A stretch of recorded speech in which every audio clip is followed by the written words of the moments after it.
Boom. TC, good evening. Good evening. Welcome to show number 993 of the Off the Lip Radio Show. We're 7 away from 1,000. Is Pete coming up? Pete Madden, if you're on the road tonight, I hope it's not too icy. I know that snowstorm has been pretty nasty. But, Pete, let us know if you're coming to the 1,000 show. Because for those of you listening, Pete Madden, we've decided is our number one fan. Number one fan. Yes. Listen to all the shows. Yeah, and he's also the human wrecking ball. That's right. And he bleeds out of his head when he wrestles. He's like a double-A wrestler. He's retired. Thank God. Okay, Pete, let us know. Can we not have a normal fan? I like the show. I'm an accountant. No. Our number one fan is a truck driver who's a goddamn... ex-wrestler. That was a bleeder. That was his... So what he would do, he would put a little blade, piece of a razor blade in his glove, and when he would wrestle, he would rub the glove across his forehead, and it would cut his forehead, and there would be blood everywhere. So, ladies and gentlemen, we'd like to ask if you want to put it in the comments down below that TC and I, again, sober. Yes. It's the second show in a row. It's fantastic. Huh? It's fantastic. We're the sober bros We're talking now. Chinese. No, it's great. So. And anybody who's listening, we will apologize for a couple of shows that got a little rough. Starring Adam Reportable and Jim starring Phillips. Adam Jimbo. Reportable and Jimbo Phillips. And tonight's guest, ladies and gentlemen, is it Paris, France, or what? Is it Anne Michelle Francis from Paris? She's from France. What is it? No, Okay. from Campbell, California. Yeah, but it's Paris Francis. Yeah, Paris is my maiden name. Francis is my married name. So what are we going with tonight? Okay, give us tonight's name. Anne Michelle Francis is my married name, even though I'm not married anymore. So but you want to kick that one to the curb and go get it? How about No, tonight on the Off the Radio Show? You're going to have a new name. Okay. What is it? My new name.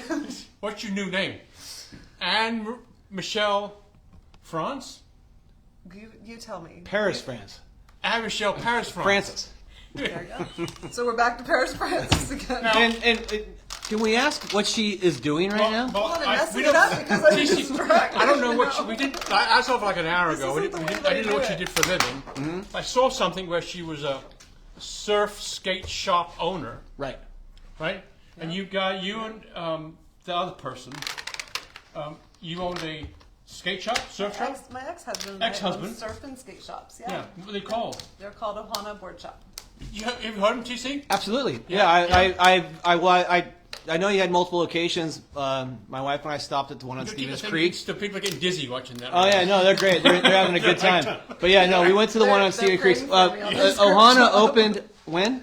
2005, the first one. 2005. And that's just it. She's put it together. It's the first time ever on the Alfred Radio Show a guest is putting together a skateboard deck. Grip taping a skateboard deck on the show. Yeah. is an amazing thing. In how many have you gripped? Do you think? I can't count how many I've gripped. Hundreds of boards you gripped? Yes, especially Christmas. I mean, I would have bloody fingers from all the boards that I've gripped. But I haven't gripped a board in over 4 years. So we're gonna we do the grip tape challenge here and we score how well done a grip tape job is. No pressure. You scored during the building of the book. No, but we'll make Snickers and go during that part. But we're not. It's not a timed event. Normally, the grip tape challenge is a race, right. And so you're penalized for mistakes. So the advantage is you can take time to do a perfect job, but we will ridicule it. Ooh, okay. And is there a record for the fastest time? yeah, Jordan Tabayoyon, it was below 10 seconds. 10 seconds? Yeah, he was like and really pissed off everybody because I think I was in second or third It's like place. a Formula One car coming in the pit lane. It is like the NASCAR pit stop challenge. Right. It really is. And How's it doing so far? we just finished using the Mob Roller, which is right here. This is a great tool because it will actually roll the bubbles out of the grip tape. Yeah. I think I don't have any. I think I'm like kind of proud of myself. Well, we are using Mob grip tape, which is a perforated grip tape, which changed the industry when they poked holes in for the air bubbles. So that is a very What's nice next? thing. What's next? No, I'm going to cut some. No, what am I doing? Next, we're going to Should score it, Neil. I don't know. We're going to Score score it. it Just start with scoring. with the recycled Phillips screwdriver.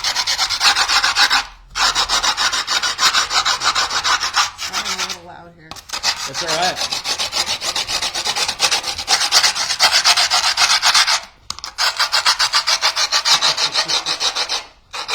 Good job. And just so everyone knows, we are gripping a PAL board. It's a mini logo cheetah print board. Do you want to see the bottom? Do you want me to show you the bottom? Yeah, there it is. There's the cheetah print bottom.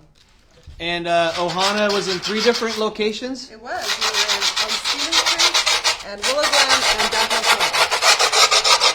And so you said 15 years? Yeah, between 2005 and then 2020. Okay. Yeah, all the way through. We had shops in kind of different spots. 1 shop and then 2 shops, and then closed both shops in 2020. Okay. Yeah. You still got a bunch of stuff? Or did you get rid of everything? Well, we sold our house, sold everything in it, and all the stuff from the shop's gone. Okay. So I would say there's nothing left. Not even one deck that was special? Actually, there is a deck. Okay. That Okay. remains, and it was from a blind bag Nodus release. Oh, okay. And so I have it in the bag in my garage, and I don't know what's in it. Got a home for Well, it. and you know the funny thing about the blind bag Nodus, it was a board that a Nodus Santa Cruz board that came in a bag, and there were special ones, and the special one was spray painted. That Nodus painted himself with a spray paint can, and it was the first. They made a mistake. There was a little hole in the bag, and you could sniff the spray paint through the hole. So I assume they're all accounted for. I'm not sure if they are accounted for or not, but I found this out because I had a customer come in and started sniffing the boards, and I was like, "What the heck?" He goes, "You can smell the spray paint on the expensive." can. Yeah. Oh my lord! Yeah, Look so- at you. Get this And NHS ended up changing that plan, and they stopped putting holes in the boards. And I will say, proper technique. You always pull the blade on when you do boards. So well done on that. Am I doing it? Yeah, you're Am I pulling. doing this right Yeah, here? you pull the blade. Yes, that's perfect. I'm like, No pressure. no pressure. Yeah, at all. I'm gonna go get my microscope. So while we're doing this, what's the name of your? You actually have another business right now, I right? do. I know. We no longer have stores, and now I have my own business. Which and is kind of fascinating. Well, it's kind of fascinating. We talked about it today. we did. I do evictions. I work for landlords. I do evictions. This sounds like a exciting Are you packing business. Are you packing? I'm not. The Do you show up and actually like wrestle them out of the house? Are you the heavy? No. The sheriff is the heavy. Oh, The the sheriff's sheriff's the legit. heavy. They come out in their bulletproof vests and undercover cop. Like, they're serious. But no, I do the whole process to get the sheriff there at the end. Yes. But that is You're all legit. hush hush. No one knows where you operate from, right?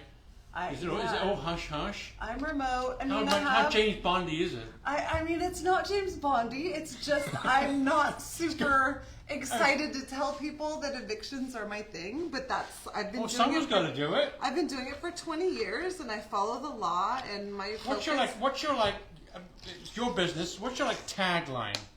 Like Dog the Bounty Hunter? Yeah. What's your tagline? Again, I don't. This is the first time I've publicly ever said out loud what I do. I don't But you tell gotta have anyone some kind what of, I do. right? I need a tough name. Like a Right. something cool. We're gonna give you a title, because the Anne Michelle Francis Paris France is not really. It's not tough enough. You know, I kind of see like flowery wallpaper and stuff. You know, like we need to toughen this thing up. Yeah, I'm like a Marvel quite superhero name. tough. I'm quite tough. I will have to think about a superhero name. I If you wouldn't have- ever consider myself a superhero, except that I'm doing a pretty decent grip job here. So while talking, so I don't. We've know got that to I'm come some kind of little, like Allstate. All these big companies have taglines, right? You're in good hands with Right. Allstate. Okay, got you. That's Right? like- yeah. Are you going to help me come up with a tagline? Yeah, Please it has to. do. Yeah, the tagline would be something that might work. You have some kids too. I have 4 children. Yes. 4 children. I have 4 Congratulations. kids, ages 9 up to 20. So 2 adults and 2 little ones. And they're homeschooled also. So All right. I feel like I'm raising the future entrepreneurs of the world. Gotta go. Good job. Look Well- at this. How did she do it, TC? So far, looks great. Yeah? Yeah. And it's funny because my daughter would work here in the boardroom, and the typical 13-year-old, 12-year-old kid come in here, and she would get over here and start gripping the board, and they'd be like, I don't want that girl gripping my board. And it would be so funny. She would pick up on it and get on her skate and kickflip right here, and then the kid would be like, oh, yeah, kind of kick the Coke can, and it's pretty funny. So far, I would say that looks fantastic. What's next? Well, what we want to do is pull a little corner off and give it a little scrub dub on the edge. Okay. And then we're going to come in with our, after you rub the Phillips screwdriver so many times on the side of there, they turn into this. And this is what we use to pop out the hole. Looking great. We'll throw a truck and a wheel combo on there, and we'll put it in the complete. Catch our drift. Something like that, In the world of, in your career as an eviction specialist, have you had more evictions than we've had shows? We've had this is a 992nd show. Absolutely, I've been doing it for 20 years. Okay, so who's the Kobe Bryant of your evictions so far? Who's the main guy? Do you have one that just immediately? Absolutely. The Black Mamba. Absolutely. Well, they're serial evictees, and it's kind of becomes their full-time job is just to figure out how to evade and never really pay anything. And they have certain MOs, which I will not share because I do not want to give any hints away. But absolutely, I have horror stories all day long. I have all the things, whatever you would like to know. Is California one of the hardest states when it comes to evictions? It is absolutely the state that sets the precedent for the entire country. And so you really have to know the ins and outs of the laws. And they've changed so dramatically over the last several years that people think that the way you used to manage it 10, 20, 30 years ago is the way you do now, and you just can't. Is evictions same thing as... what's the difference between eviction and squatting? Well, so there are squatters and Right. then there are tenants. So I think that's you're referring to, like, how do you get a squatter out versus how do you get a tenant out. Yeah. We treat them all as the same. I mean, the sheriff isn't going to come out and remove a squatter versus a tenant. Both are kind of considered the same for the sheriff, so you have to process them both the same. So it's still an eviction. Is squatting, because a tenant would have a contract, I guess, right? Mm-hmm. But a squatter just is in an unoccupied home. Well, so in my experience, when people use the word squatter, they're not in fact squatters. Usually it's someone you gave the key to and they just never left and they're calling them squatters. Well, California sees that as a tenant if you gave them they have permission to be there. Right. Versus a squatter or someone who's just a trespasser or someone who just is there. So you start getting hazy on the definition of what things are, and at the end of the day, the sheriff's not just going to lock someone out unless it's a trespasser. They'll kick out trespassers, but you have to know a trespasser like fast. Right. If they've been there a week, That's permission. if they get mail there, you're not trespassing anymore. Is this renters and people that have more, or people who are buying a house? Is it you guys dealing both? Is it different? There's someone renting an apartment rather than they actually own the apartment. When an owner has a problem with a tenant who's in breach of contract, that's when I come in. So there's a landlord-tenant relationship. What's the time frame for they get the first? What's the time frame between they're going to get out to when they get it when they got to get out? When the sheriff comes, Yeah. months. Really? Yeah. Months. Yes. So you It can is be not there fast. we can be there for a while. Yes. It not is paying. It is not fast. Well, I've had tenants. I had a rental property that it took 6 months to get them out. Yeah. It wouldn't take that long, but it's not fast. Right. So it's not fast, it's not cheap, and so generally clients start pissed off and they pretty much end pissed off. Even if you provided excellent service. So it's just that industry. But we help people be able to sleep at night because we take care of the process and we're just efficient, right? So we're just taking care of a legal process for them is the way that It's funny, your definition of a squatter earlier kind of reminded me of like that 35-year-old kid that won't move out of the house. You know, like when do you evict your kid out of the house? You know, you're like, okay, son. I'll tell you when, because I get those calls too. When you get the kid out of the house is usually when they are when they're not following rules anymore, when they're complete slobs, when they're not listening to parents, when they're just being disrespectful. Right. Usually their drugs are involved. Usually, or a girlfriend or boyfriend that's unruly, and the parents want the boyfriend girlfriend out, but you can't just get a boyfriend girlfriend out. You have to get them both out. So you actually deal with evicting children? I mean, children being over the age of 18. Yes. Yeah, No, I'm not absolutely. talking about like, yeah. Absolutely. Yeah. So, and that's part of your curriculum is dealing with that too? That's, yeah. If people, if They need adults help. have children that live in the house that are, on drugs or Did you scared see her of- personalized license plate on the car? didn't Get see it. out. Is that what it says? Oh. I told you I've never publicly said this. Right? This isn't being published anywhere. That's right? funny though, Neil. Oh, I like that. It's a good one. See, Yeah. but I'm sorry, I got trouble. Jeez. There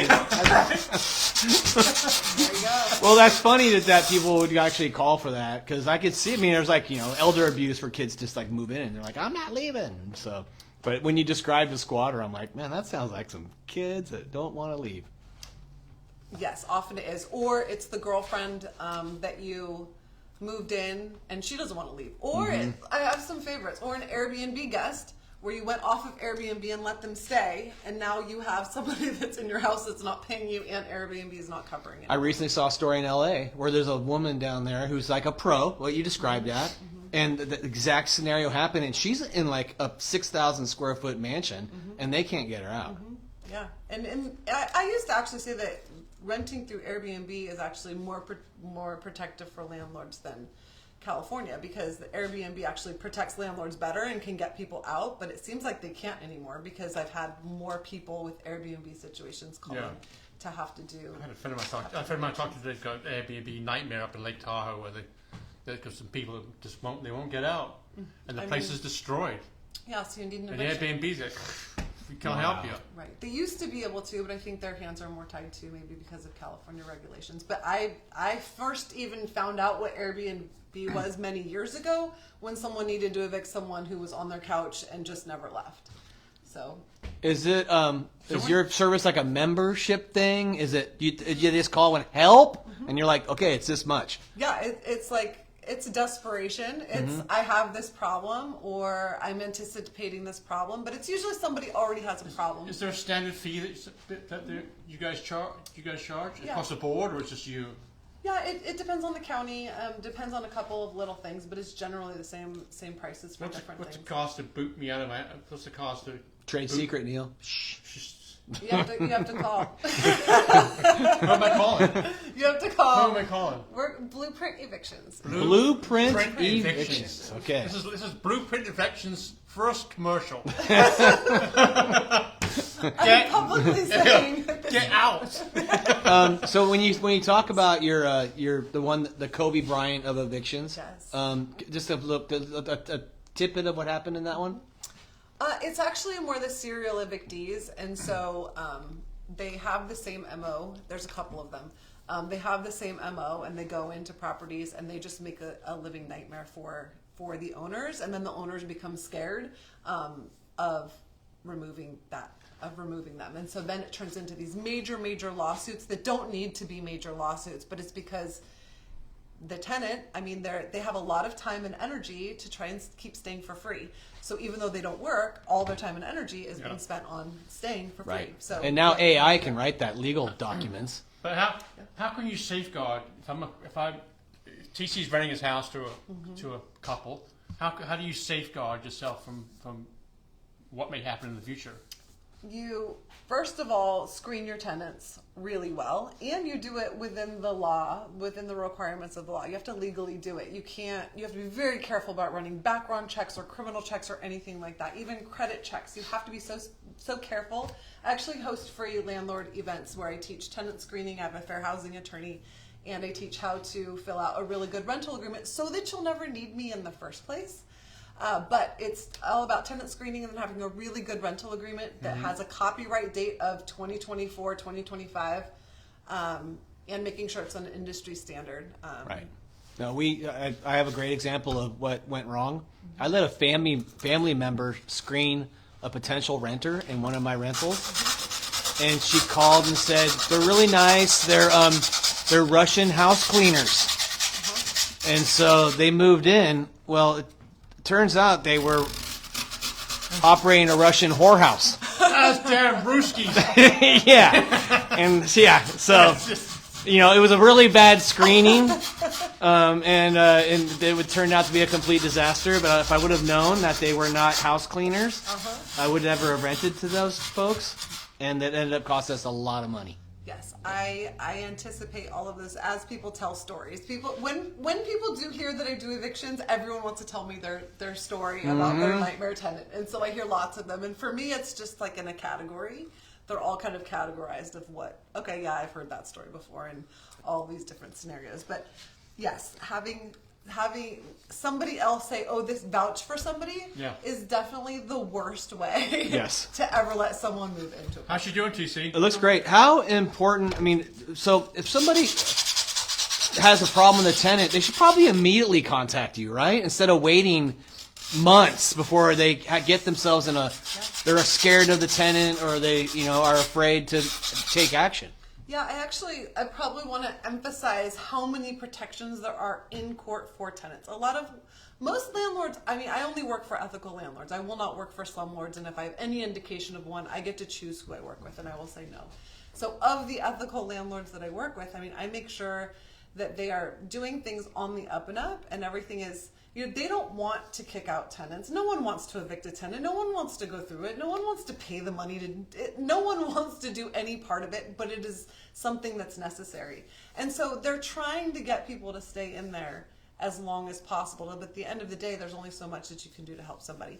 And there are so many protections for tenants once an eviction does begin. In courts, there are free mediators, there are free translators, there's free funding, especially Santa Clara County. You have the city, you have the county, and they're ready and willing to pay back rent and future rent and attorney's fees and all of it. So the worst thing a tenant can do is ignore it. The worst thing a tenant can do is ignore it, and the number one reason any eviction begins is because a tenant stops speaking to the landlord. They cut off communication. They're hiding, they're avoiding texts, phone calls, all of it, or they're having so many excuses that no one can believe them anymore. So once it gets to the eviction process, again, if a tenant does absolutely nothing to protect themselves, then they'll be evicted, but there are so many protections for them and money. Right. They just do What's something. the ratio you think of not paying rent of evictions? Of evictions? Yeah. Actually, it used to be the majority of my evictions, and now it might be maybe half. Well, what took its place? Behavioral. People can't behave in community environments anymore, whether they're on drugs or not taking their drugs, but being completely inappropriate, offensive, unruly, inconsiderate. Right. A lot of my cases now are just people who are inconsiderate. I have a friend who has some properties over in the Jewel Box, and he had to evict a tenant because they wouldn't keep their clothes on. Exactly. Yeah. You have to wear clothes. No, seriously. We'd just walk around naked all the time, and there was other tenants, and he's like, man, you can't do that. So whether you're on drugs or not on the necessary drugs, that's that scenario. Clothed That's one or of those not, buckets. or clothed or not clothed. That was really a weird deal. Yeah. How's our grip tape doing? What's our next? I think I just have to poke holes. Okay, we're gonna finish up. In your 15 years owning Ohana, what was the best part? I mean, the community. I loved our customers. They became friends. They became family. It was Ohana Board Shop, and we focused on, all of our kids skated. We all skated. We loved being this family unit, skating downtown together, and kind of everyone knew us as that. And so sponsoring, skate contests and programs and people just coming in and getting their kids outfitted and getting people comfortable in a skate shop, which can often be very intimidating, was our favorite thing, for people to just feel like they were in a safe place. Awesome, and the community isn't. That's a mean. This is what she's gonna be riding in a minute. and then to go the opposite end, what was the worst part? What was the worst part? COVID, not getting inventory. COVID, literally, we were trying to keep our doors open. We had to close our Campbell store because we literally didn't have anything in it anymore because we were selling out of everything, and people wanted skateboards. They wanted to surf, and we couldn't get any product, and everything was back ordered 12, 14 weeks. We'd have people pre-ordering, and stuff still wouldn't come in after 3 months. It was a really hard time. It was very challenging. I agree with that. We were fortunate. There was a couple of companies that we were closest with that helped us, but we also closed. We had a full store when we closed, and we were closed 3 months. And when we opened it, it was as full as it was. And as a skateboard shop, we usually have close to 2,000 skateboards, which really helped. People from your neck of the woods were coming over here because there wasn't a product. Yeah. And I always told everybody this: skateboarding never closed during COVID.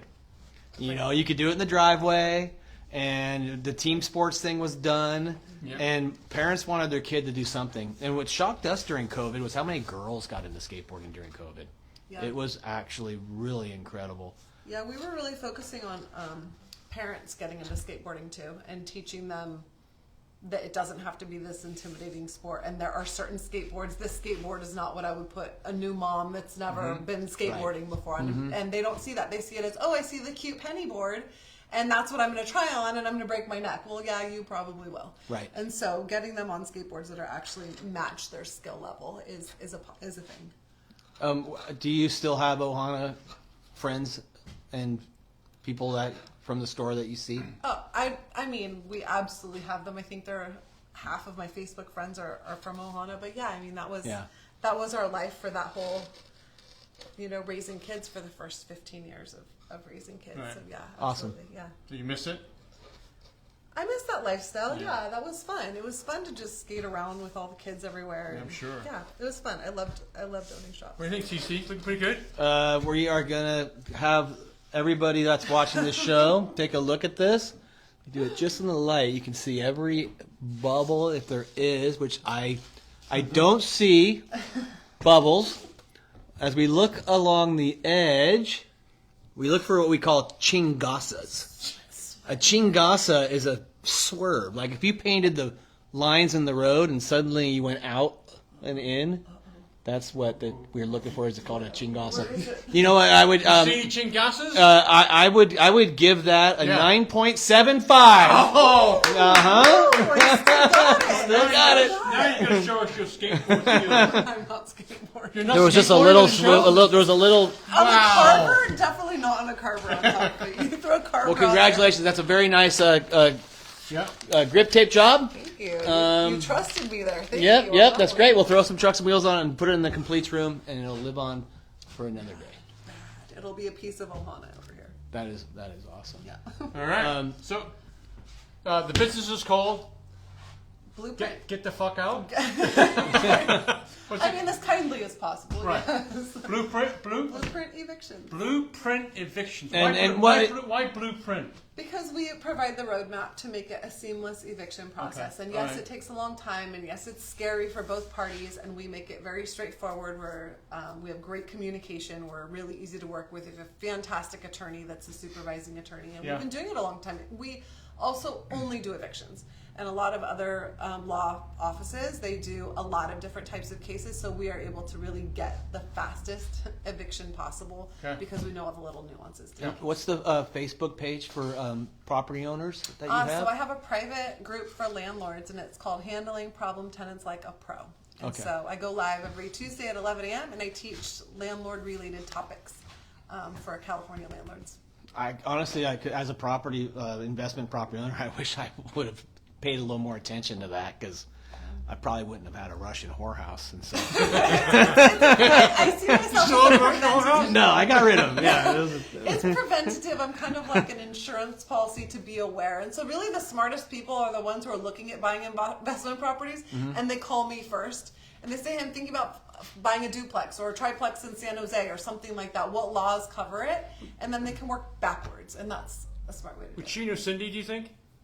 You know Cindy Busenhart? I don't. Okay. She owns Merge 4 socks. Oh, okay. Which you're going to get a pair of in a minute. You get a pair for being on the show. And I know that you would probably highly recommend this, but as soon as there's a problem with a tenant-landlord relationship and you've decided that, it's time to call you, right? Absolutely. Yeah. Don't serve notices. Don't do anything, because you actually may get in bigger trouble by possibly discriminating in a way that you don't know that you're discriminating, or maybe having a retaliatory lawsuit against you. It sounds like there's just a myriad of laws that you have to pay attention to. There are. One of the biggest ones I'm going to put on a red flag on there is hoarding. People love to say, oh, well, this person's hoarding, and they're defining it, and hoarders are a protected class. So if you say you are hoarding, it's actually qualified as a mental illness. So if you're saying you're hoarding, you could get into a lawsuit because you have accused someone of hoarding. Wow. You just gave away one of the secrets. That one's okay because I won't take on someone that's. You have to be careful. If you're going out and you're saying, don't do this, don't do that. Another one is registered sex offenders. They also are protected class. And so if you go and say you need to get out, you're a registered sex offender, you can't violate people's rights. And so you have to be very careful and not accuse people before you know. That goes back to tenant screening. Although you can't screen ask that? Yeah. No, you can't screen that. Yeah. I can't ask that, I don't think, in an interview either. Yeah, you can't. You can, and even if you have, say, an apartment complex with kids in it, you can't tell. You can't say, "Are you a registered sex offender?" And if you know that somebody is or isn't, like, it's up to other people to use the Megan's Law database to identify if someone's a registered sex offender versus you screening for that before you place them. So That person should tricky. just run for president. Yeah, it's very tricky.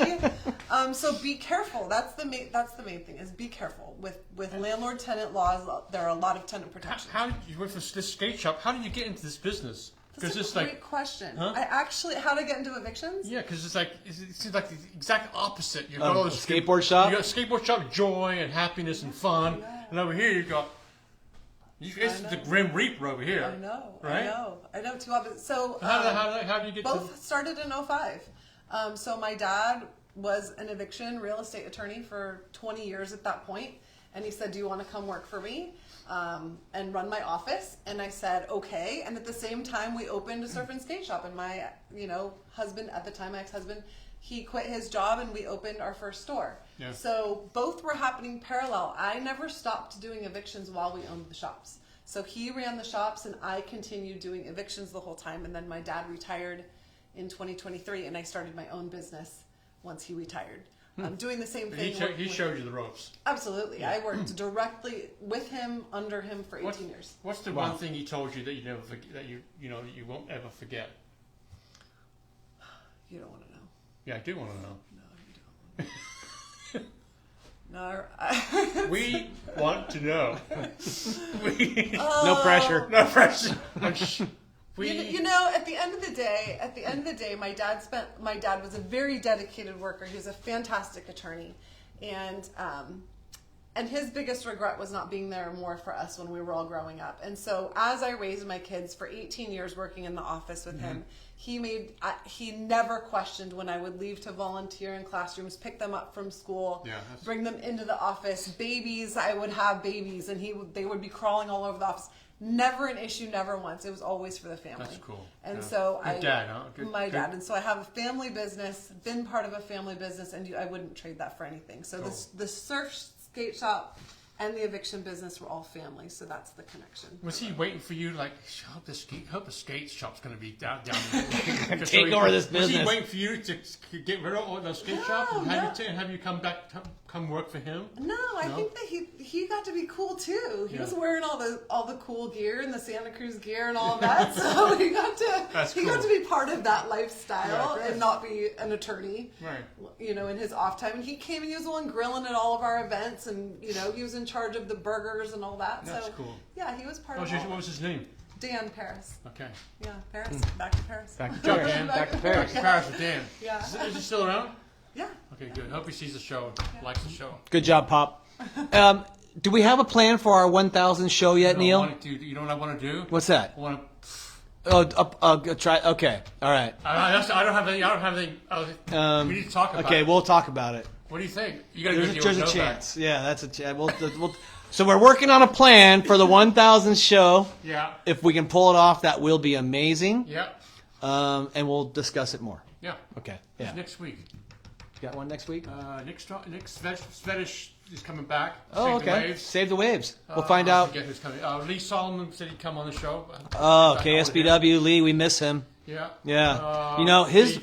That went viral. Annette Brooks from Capitola, she was mayor for 2 minutes and quit. Went to go work for. Yeah. She's working for one of the nonprofits now. She's running it. A big one. Yeah. Yeah. Yeah. That's crazy. That I know. We got all kinds of shows coming up. Well, I think that her new gig pays better than being a council in Capitola. Yeah. And so, The council members make $600 a month. yeah, it's not a lot. And so, but when you run a big nonprofit, that's a pretty good salary. She was a great guest. She said, "I don't know, what am I going to talk about?" We couldn't stop talking. You know what? I gotta say, this is talked- the first not only guest did- not only that did she- gripped the board. Not only did she On the talk, show. but she gripped the board while she was talking. That's a first of first. Congratulations. Thank you. Yeah, that will go down in our best of shows. awesome. Well, Neil, good show. Thank you so much. Yeah. Thanks, buddy. Yeah.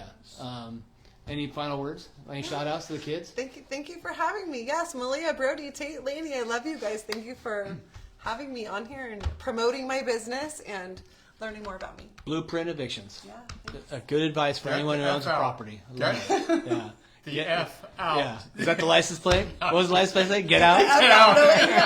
Get the F out. Get F out. All right, everybody. Thank you later. for tuning in to the Off Lip Radio Show. Live here from the Santa Cruz Boardroom. Hope you have a great week and Happy Two New hands Year. on the wheel, you say. And I do want to say February 8th. Hang on. Yes. You got to get that. Oh, the coloring contest. Oh, the coloring contest too. So I'm just going to go over really quick before the show's over.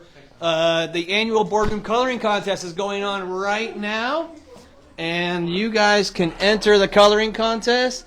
Jimbo Phillips is the judge. We have 18 prizes. You can come on down here to the boardroom and pick up an entry, or you can print them off of the Santa Cruz Boardroom website. Thanks everybody for that. Also, on February 8th, we are doing a contest at the old Sears building on 41st Avenue. $3,000 purse. We got 4 bands. Tattoo. We have If if you want to get a tattoo, Nolan from the Hatton Social Club's tattooing. You can get a tattoo there. Also, we have 4 bands rocking the show. We have the World Championship game of skate for $500. We have 3 divisions in the street course contest. Big custom built street course inside Sears on 41st Avenue. Current prize money, $3,000. So come on down to Sears on February 8th, rain or shine. There's going to be food trucks. There's a huge raffle that benefits the animal shelter. So once again, Lorna and I would thank you if you could come and support a great event. So to everybody, good night. We'll see you next time on the Off the Lip Radio Show.